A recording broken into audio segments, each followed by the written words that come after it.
Assalamualaikum warahmatullahi wabarakatuh. Perkenalkan, nama saya Dea Sholatul Wahida dengan NIM 2414070014 akan menjelaskan materi mengenai yang pertama bangun beruang. Bangun beruang diantaranya itu kubus, balok, prisma, dan tabung. Pertanyaannya, sebuah balok memiliki panjang 12 cm dengan lebar 8 cm dan tinggi 5 cm.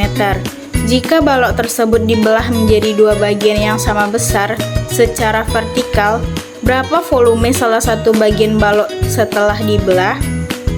Penyelesaiannya, volume balok sebelum dibelah V sama dengan panjang dikali lebar dikali tinggi sama dengan 12 dikali 8 dikali 5. Setelah dibelah secara vertikal, tinggi dan lebar tidak berubah, tetapi panjangnya akan terbelah menjadi dua bagian. Volume bagian 480, hasil dari perkalian panjang kali lebar kali tinggi dibagi 2 karena pembagiannya 2 sama dengan 240 cm kubik. Jadi volume salah satu bagian balok setelah dibelah adalah 240 cm kubik. Materi kedua yaitu bangun beruang, limas, kerucut, dan bola. Sebuah limas segi 4 memiliki panjang sisi alas 10 cm dan tinggi limas 12 cm. Jika salah satu sisi tegak limas membentuk sudut 60 derajat terhadap alas, maka hitunglah volume limas tersebut. Penyelesaiannya, kita dapat menggunakan rumus volume limas, yaitu 1/3 dikali luas alas dikali tinggi. Yang pertama, kita dapat mencari luas alas limas segi 4 dengan menggunakan rumus alas sama dengan S pangkat 2 sama dengan 10 pangkat 2 sama dengan 100 cm kuadrat. Kemudian kita dapat mencari volume limas, yaitu volume 1/3 dikali 100 dikali 12 sama dengan 400 cm kubik. Jadi volume limas tersebut adalah 400 cm kubik. Materi ketiga yaitu kesejajaran kesebagunan. Contoh soalnya yaitu diberikan dua segitiga ABC dan DEF yang sebangun jika panjang sisi AB adalah 6, BC adalah 8 dan AC adalah 10 serta panjang sisi DE adalah 9 dan DF adalah 12. Tentukan panjang sisi EF pada segitiga DEF. Maka penyelesaiannya, kedua segitiga ABC dan DEF sebangun, maka rasio panjang sisi-sisi yang bersesuaian pada kedua segitiga tersebut adalah sama. Artinya, kita dapat menggunakan perbandingan sisi-sisi yang bersesuaian untuk mencari panjang sisi EF. Diketahui, AB pada segitiga ABC bersesuaian dengan DE, segitiga DEF. BC pada segitiga ABC bersesuaian dengan DF pada segitiga DEF. AC pada segitiga ABC bersesuaian dengan EF pada segitiga DEF.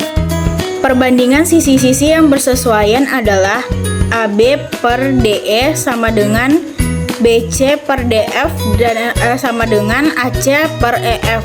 Substitusi nilai yang diketahui, 6/9 sama dengan 8/12 sama dengan 10 EF karena EF nya belum diketahui. Dari perbandingan 6/9 sama dengan 8/12 kita dapat menyimpulkan bahwa rasio kesebangunan adalah 2/3. Sekarang menggunakan rasio tersebut untuk mencari panjang EF, yaitu 10/EF sama dengan 2/3. Kita kalikan silang untuk mencari nilai EF. 10 dikali 3 sama dengan 2 dikali EF. 10 dikali 3, 30, berarti 30 sama dengan 2 dikali EF. EF sama dengan 30 per 2 sama dengan 15 cm. Jadi, panjang sisi EF adalah 15 cm. Kesimpulannya, panjang sisi EF pada segitiga DEF adalah 15 cm. Materi selanjutnya yaitu satuan waktu, panjang, dan berat.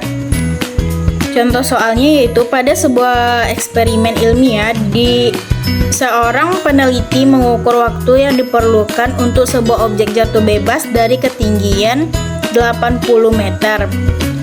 Jika percepatan gravitasinya adalah 10, berapa lama waktu yang diperlukan objek tersebut untuk mencapai tanah? Maka penyelesaiannya kita dapat menggunakan rumus fisika gerak jatuh bebas, yaitu waktu sama dengan akar 2 ketinggian per percepatan gravitasi, atau dilambangkan dengan T sama dengan akar 2H per G, di mana T adalah waktu, H adalah ketinggian, G adalah percepatan gravitasi.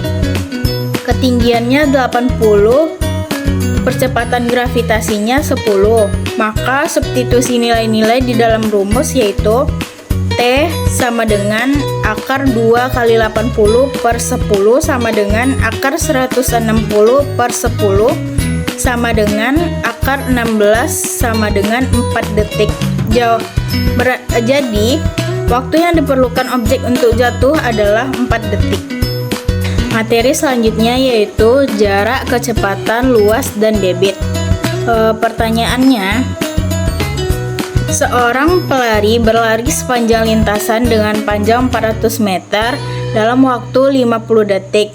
Jika pelari tersebut ingin meningkatkan kecepatannya sehingga ia dapat menyelesaikan lintasan dalam waktu 40 detik, berapakah kecepatan yang harus dicapai oleh pelari tersebut? Maka penyelesaiannya kita dapat mencari terlebih dahulu kecepatan awalnya menggunakan rumus V sama dengan S per T, dengan S sama dengan 400 meter dan T 50 detik. V sama dengan 400 per 50 sama dengan 400. Yang kedua, kecepatan yang diperlukan agar lintasan 400 meter dapat ditempuh dalam waktu 40 detik dapat menggunakan rumus V sama dengan S per T, dengan T sama dengan 40 detik, V sama dengan 400 per 40 sama dengan 10. Jadi, pelari tersebut harus berlari dengan kecepatan 10 untuk menyelesaikan lintasan dalam waktu 40 detik. Materi selanjutnya yaitu ukuran pemusatan data. Sebuah perusahaan mengumpulkan data mengenai jumlah unit produk yang terjual dalam sebulan untuk 7 cabangnya sebagai berikut: 15, 18, 22, 17, 21, 19, 23. Maka tentukan mean dari data tersebut, median dari data tersebut, modus dari data tersebut, dan jelaskan secara analitis apa yang dapat disimpulkan tentang distribusi data berdasarkan hasil perhitungan mean, median, dan modus. Maka untuk penyelesaiannya kita dapat mencari meannya terlebih dahulu, yaitu rata-rata. Untuk menghitung mean kita dapat menggunakan rumus mean sama dengan sigma X per N, di mana sigma X adalah jumlah total data dan N adalah jumlah data.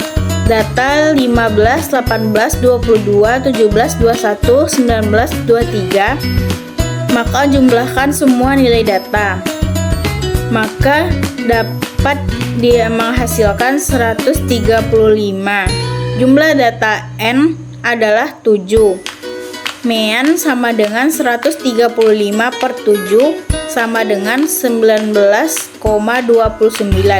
Jadi, mean atau rata-rata dari data tersebut adalah 19,29.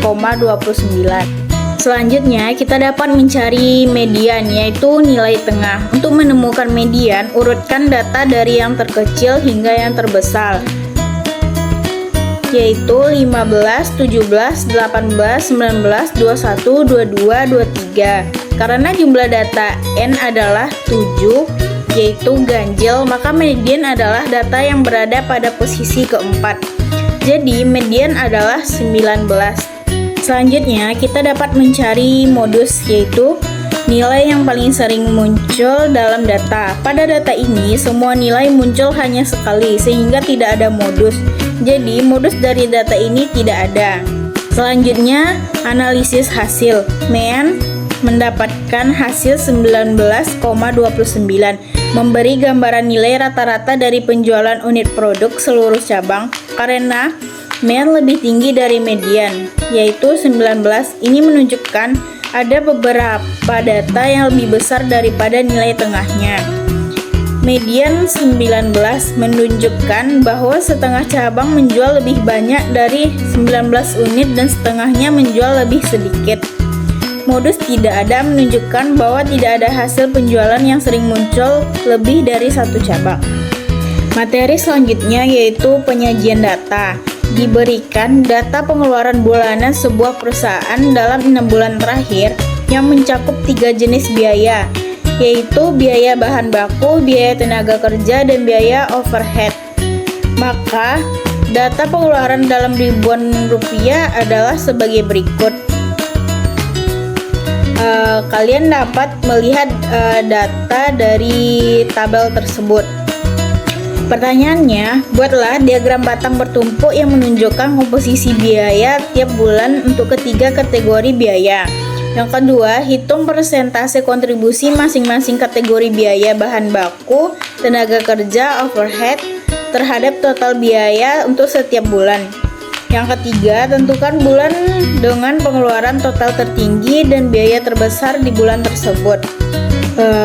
Yang pertama, kita dapat menjawab soal yang pertama, membuat diagram batang bertumpuk. Diagram batang bertumpuk akan menunjukkan setiap bulan sebagai satu batang yang terbagi dalam 3 bagian, bahan baku, tenaga kerja, dan overhead.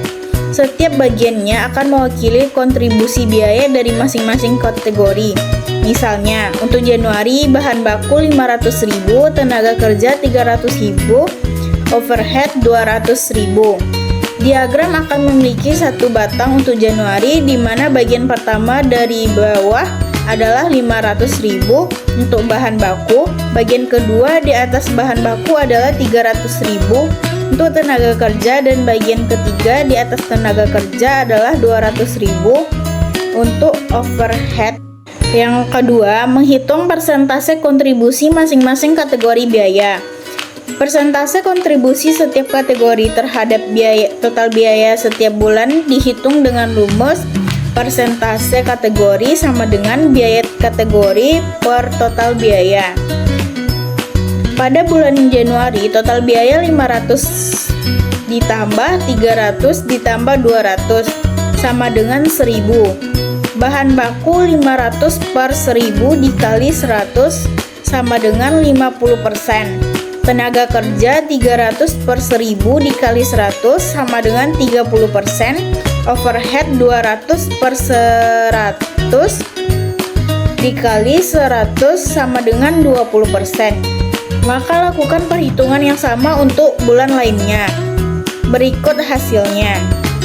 Bahan baku pada bulan Januari yaitu 50, bulan Februari 50, Maret 50, April 50, Mei 50, Juni 50, dan tenaga kerja pada bulan Januari 30, Februari 29,63, Maret 29,17, April 30, Mei 30, Juni 30, dan overhead pada bulan Januari 20, Februari 20,37, Maret 20,83, April 20, Mei 20, Juni 20. Yang ketiga, kita menentukan bulan dengan pengeluaran total tertinggi. Pengeluaran total tiap bulan adalah hasil penjumlahan dari bahan baku, tenaga kerja, dan overhead. Berikut adalah total pengeluaran setiap bulan. Januari 500 ditambah 300 ditambah 200 sama dengan 1000. Bulan Februari 550 ditambah 320 ditambah 220 sama dengan 1090. Pada bulan Maret 600 ditambah 350 ditambah 250 sama dengan 1.200. Pada bulan April, 650 ditambah 400 ditambah 300 sama dengan 1.350. Pada bulan Mei, 700 ditambah 450 ditambah 350 sama dengan 1.500. Pada bulan Juni, 750 ditambah 500 ditambah 400 sama dengan 1.650. Bulan dengan pengeluaran total tertinggi adalah Juni, dengan total pengeluaran yaitu sebesar 1.650.000.